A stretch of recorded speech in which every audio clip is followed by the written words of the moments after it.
Control News, magazine de la société Saya Burgess, dans lequel vous allez retrouver un ensemble d'articles et de références sur toutes les possibilités, les ouvertures des automates Saya, des différents produits, nouveaux produits. On va répertorier les avantages et les intérêts aussi de la gamme Saya par rapport à des architectures réseau. Et à l'intérieur de ce catalogue, vous aurez aussi la possibilité de récupérer des références, des retours d'expérience de clients utilisant la gamme TCD Saya Burgess. Je profite de parcourir ce catalogue pour faire un point sur la partie Peace of Mind, qui est un concept basé sur un constat. Le constat est simple. Aujourd'hui, sur les bâtiments nouvellement livrés, toutes les nouvelles applications nouvellement faites sur la base d'automatisme du bâtiment, de GTB, de GTC, on a un constat qui est un constat très très mitigé entre des technologies et des procédures qui sont d'un autre temps pour souvent, et des problématiques posées par des bureaux d'études et des maîtres d'ouvrage, des exploitants, qui ne sont pas tout à fait toujours réalisées. Dans ce constat, on réalise très très bien qu'on a un équilibre très sensible qui est entre les attentes des uns et les solutions techniques que peuvent apporter certains constructeurs. La question qu'on peut rapidement se poser, c'est que face aux nouveaux défis que sont maintenant la baisse des émissions de CO2, tout ce qui est la norme et la charte environnementale, jusqu'à hier, ce sont des questions qu'on pouvait commencer à se poser, sur lesquelles on pouvait et on devait commencer à regarder. Mais demain, il est clair que tous les acteurs des bâtiments devront et seront imposés à avoir des effets plus que significatifs en termes de baisse d'émissions de CO2 et d'amélioration au niveau de l'environnement. À cette brique-là, on peut rajouter celle de la partie des effectifs où on est sur une population d'expertise, une population compétente de moins en moins grande dans les bâtiments, toujours faire mieux avec moins de personnel et de plus en plus un besoin d'échange, un besoin de remonter des informations qui viennent du bâtiment, issues du bâtiment, pour toute la partie traçabilité, reporting et analyse des consommations ou des éléments techniques du bâtiment.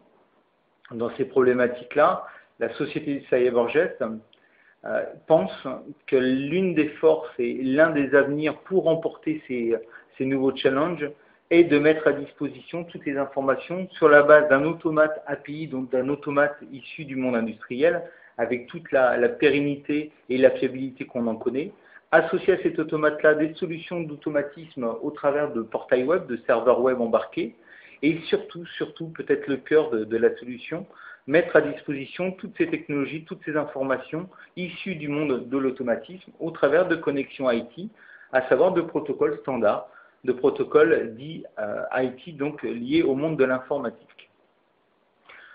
Donc sur cette base-là, on est sur la partie théorique des choses, on est sur ce qui pourrait nous aider à remporter demain le challenge de ces nouvelles briques liées à l'environnement, liées à moins de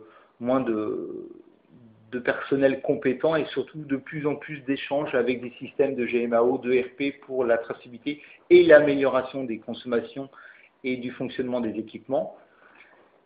On imagine clairement que les nouvelles briques qu'on a citées juste avant, à savoir un véritable automatisme industriel associé à un serveur web et des communications IT pour les échanges de données, nous permettraient de remporter, de faire clairement pencher la balance en notre faveur et d'avoir de nouveaux bâtiments équipés sur des solutions techniques pérennes et surtout maintenables par toute personne issue du monde et utilisant des systèmes liés à l'informatique.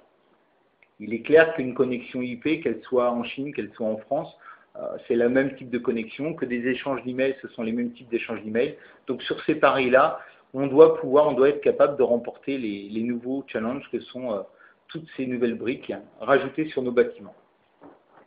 Donc sur cette théorie, on va vous proposer de passer sur la partie pratique, sur la base de matériel donc PCD, voir comment ça peut s'interpréter visuellement et concrètement au niveau d'application.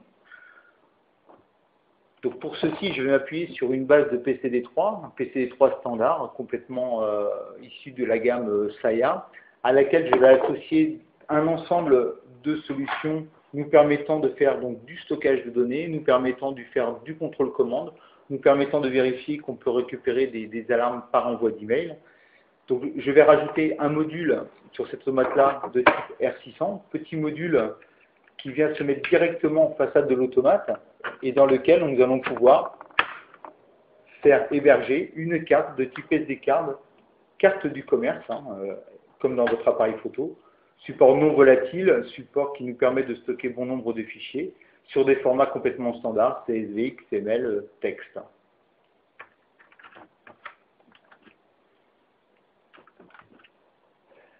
Donc je place mon petit boîtier. À ceci, pour que la démonstration soit encore plus intéressante, je vais m'appuyer sur un module de sortie, de type sortie tout ou rien, avec des forçages en façade qui vont nous permettre de simuler un défaut sur l'automatisme. Toujours dans la technologie du plus simple et de l'embarqué, une des solutions que propose la société Saïa, c'est sur la base de cartes mémoire industrielles, où nous garantissons la durée de vie des logiciels et des applicatifs embarqués. Nous allons pouvoir remettre à niveau cet automate-là qui est à la base complètement vierge d'application et pouvoir lui faire charger automatiquement par une simple pression sur le bouton Run Alt le programme qui est stocké dans cette carte de type industriel. On pense bien sûr à nos exploitants pour pouvoir manipuler, pour des personnes non initiées forcément de l'informatique, n'ayant pas forcément de matériel informatique, PC, netbook ou autre, de disposer de ce type de carte avec la possibilité de stocker et de faire une gestion comme ça de carte mémoire en fonction d'applications et de backup programme. Donc ce que je vous propose, c'est qu'on va mettre sous tension l'automate qui démarre donc. Il est en train de faire un init sur sa base et on va très vite se rendre compte que cet automate-là est de type vierge. Nous sommes en rouge, aucun programme n'est stocké à l'intérieur. Je vais donc lui insérer la carte mémoire de type industriel Saïa et lui demander de stocker automatiquement, d'aller télécharger automatiquement ce qui est embarqué dans cette carte-là dans la mémoire de l'automate. Pour ce faire très simple, un simple crayon, au passage crayon Saïa, vous permettra sous quelques secondes d'appui de faire basculer votre LED rouge-vert, qui est la signification d'une recopie du programme en base dans l'automate. On laisse le programme se charger. Une fois que la LED va se fixer au vert, nous allons avoir un automate parfaitement en fonctionnement, dont le programme aura été téléchargé et dont tous les applicatifs seront prêts. La LED s'est mise au vert. Nous allons simuler avec un simple PC connecté juste sous le secteur. Nous allons simuler et mettre en place une communication Ethernet avec un câble de type câble croisé classiquement. Je raccorde mon automate et je crée une connexion IP sur la base de mon PCB. Donc maintenant que nous avons la connexion IP, nous allons pouvoir lancer Internet Explorer et aller consulter le serveur web stocké dans l'automate. Je lance la connexion Internet. On va aller chercher le nom du site. Donc on retrouve l'adresse IP de l'automate, start.html, qui est le projet du serveur web embarqué, du projet web embarqué dans l'automate. Vous avez vu au démarrage l'application Java qui se charge. Une application qui est importante, qui vous permet d'avoir des données rafraîchies temps réel, plutôt que d'éviter de faire comme sur tous les navigateurs, de faire F5 pour actualiser vos données. Le principe même, on le retrouve ici, PLC plus Web IT égale Saïa PCD. C'est un peu la devise de la société Saïa Burgess, qui veut dire qu'un automate industriel, avec toutes les vertus qu'on y reconnaît, sur lequel on est venu tout à l'heure, donc fiabilité, robustesse, pérennité dans le temps, suivi par l'industriel, associé à des solutions web plus IT embarquées, devient une solution Saïa PCD. Premier passage, possibilité qui n'est pas anecdotique de pouvoir associer un mot de passe à l'accès à son serveur web. Me voilà connecté au projet web et un ensemble d'icônes me permettant de naviguer va me permettre d'aller exploiter le projet web embarqué dans l'automate.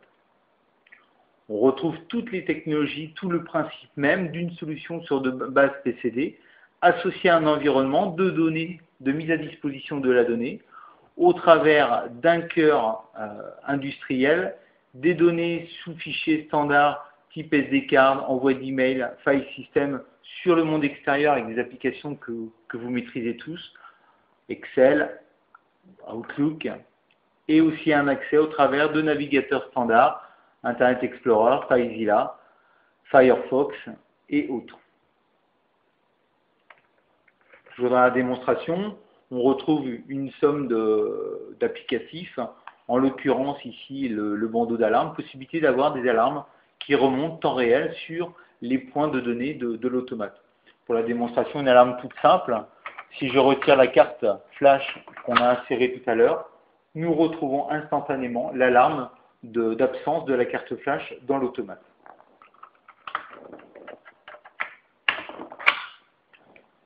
Maintenant, je peux acquitter l'alarme et l'alarme est supprimée. Toujours dans le principe, si je navigue, une application de type régulation avec la possibilité de simuler donc la mise en place d'un PID. On peut aussi suivre ça soit en temps réel au niveau du PID et des données avec des vues préparées au travers de l'éditeur Web Editor ou autrement au travers de trading temps réel qui nous permettent d'avoir une vue temps réel et de comparer des données. Si je mets en place la partie PID, on va clairement voir démarrer le PID qui va chercher à créer sa régulation autour de la consigne qui a été mise en place de 20 degrés. Possibilité bien sûr de contrôle commande, donc je peux aller modifier la consigne, de 20 passer à 30, et on va retrouver très nettement la modification de consigne. De 30 passer à 60 pour marquer un peu le pas, et on retrouve la modification. Donc très simplement, au travers d'un navigateur, juste une connexion Internet, avoir directement une action sur la régulation du contrôleur et pouvoir lui faire des modifications de consignes et faire réguler son applicatif. On va le laisser défiler. Au niveau de tout ce qui va être donc aussi émission pour le monde extérieur, on va penser à des envois d'alarme, on va penser à des envois de fichiers pièces jointes, l'intérêt d'utiliser des systèmes via SMTP, ça nous permet de traverser tous les ports de communication Internet, les firewalls, toutes les sécurités, sans avoir à ouvrir de ports particuliers pour des protocoles autres que ceux de l'IT. Possibilité donc que vous enregistrez votre adresse email sur des formats de texte ou sur des formats HTML, et nous allons créer, simuler avant de le faire directement sur le PCD, un envoi d'email pour vérifier si l'envoi d'email depuis l'automate fonctionne. Donc uniquement au travers du serveur web de l'automate, générer, forcer l'envoi d'un email et on retrouve tout de suite l'email qui nous apparaît et qui revient en façade sur votre messagerie interne de PCD avec problème, station lié à l'application PCD. Donc très simplement, on a la possibilité comme ça de se faire envoyer des alarmes sans autres outils que vos propres logiciels embarqués sur votre machine.